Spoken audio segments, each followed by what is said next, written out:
नमस्कार प्रिय भक्तजनों, आप सभी का कहानी किस्से चैनल पर हार्दिक स्वागत है। आज के वीडियो में मैं आपको एक भगवान शिव की कथा सुनाऊंगी। ये कथा एक भगवान शिव के सच्चे भक्त की है।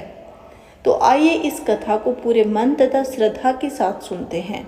इस सावन के पवित्र महीने में भोले आपकी हर एक इच्छा पूर्ण करेंगे। तो आइए कथा शुरू करते हैं।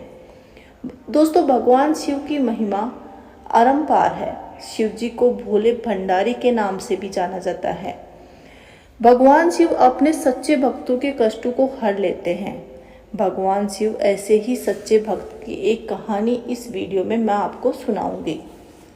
ये बात तब की है जब यातायात के ज़्यादा साधन नहीं होते थे। अगर कोई किसी तीर्थ स्थल पर जाता था तो पता नहीं होता था कि वह वापस लौटकर आएगा या फिर नहीं आ पाएगा।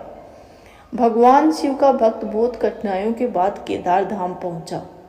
जब वह वहां पर पहुंचा तो मंदिर के पुजारी जी ने मंदिर के कपाट बंद कर चुके थे। उसने पुजारी से बहुत विनती की कि मैं बहुत समय और कठिनाइयां सहकर कई महीनों के बाद यहां पर पहुंच पाया हूं। आप कृपया करके मुझे शिव जी के दर्शन करने दें।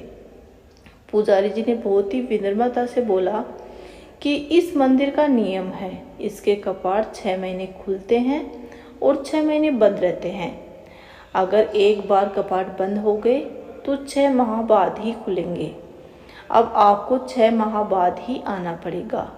यहाँ पर जीवन बहुत कठिन है, क्योंकि जहाँ बहुत ज़्यादा ठंड पड़ती है आप वहाँ नहीं रह सकते। इतना कहकर पुजारी जी भी वहाँ से चले गए। भगवान शिव का भक्त उनका स्मरण करने लगा। प्रभु को तो आप जानते ही हैं कि मैं कितनी श्रद्धा और भावना के साथ यहाँ पर पहुँचा हूँ। रास्ते में आने वाली कठिनाइयों के बाद मेरा मन भी विचलित नहीं हुआ, क्योंकि मेरे मन में आपके दर्शन की लालसा थी। मेरे आंखों से अश्रुधारा बह रही थी। उसे भूख और प्यास भी लगी थी। कुछ समय के बाद वहाँ पर एक साधु बाबा आए। उन्होंने उनका हालचाल पूछा। शिव भक्त ने अपनी सारी व्यथा उस साधु बाबा को सुना दी।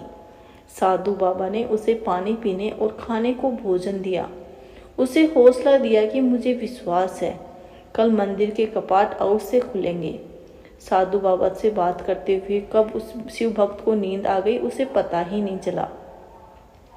सुबह जब सूर्य के प्रकाश में उसकी नींद खुली तो देखता है कि पुजारी जी पूरी मंडली के साथ मंदिर के कपाट खोल रहे थे। वह पुजारी जी के पास गया और कहने लगा कि आप तो कहते थे कि कपाट 6 माह बाद ही खुलेंगे। पंडित जी ने उस भक्त का स्मरण आया कि इसने मुझसे कपाट खोलने की विनती की थी।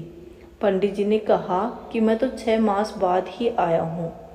फिर शिव भक्त ने पंडित जी के जाने के बाद साधु बाबा से मिलने का पूरा प्रसंग सुनाया। पूरा वृतांत सुनकर पुजारी जी भी स्तब्ध थे। कोई 6 माह तक बिना किसी साधन के इस ठंड में कैसे जीवित रह सकता है। पुजारी जी उस भक्त के चरणों में गिर गए। कहने लगे कि इतने वर्ष बीत गए, मंदिर में सेवा करते, लेकिन कभी प्रभु के दर्शन नहीं कर पाया। लेकिन तुम्हारी आस्था सच्ची थी। तुम्हारी करुण पुकार सुनकर भगवान शिव न केवल तुम्हें भोजन व पानी देकर गए, बल्कि भोलेनाथ ने 6 मास कालखंड के योग माया से रात्रि में समाप्त कर दिया। सच ही कहते हैं कि ईश्वर की भक्ति इतनी सच्ची आस्था के साथ करो कि अगर तुम कष्ट पर हो और फिक्र को ईश्वर भक्त को कष्ट से कैसे उबारना है, इसका फैसला खुद महादेव करेंगे। बोलो ओम नमः शिवाय, हर हर महादेव। दोस्तों, आशा करती हूँ कि आपको मेरी कहानियाँ जरूर पसंद आ रही होंगी। आप मेरे वीडियो को लाइक करें, शेयर करें तथा कमेंट बॉक्स में कमेंट करें और मेरे चैनल को जरूर सब्सक्राइब करें। धन्यवाद।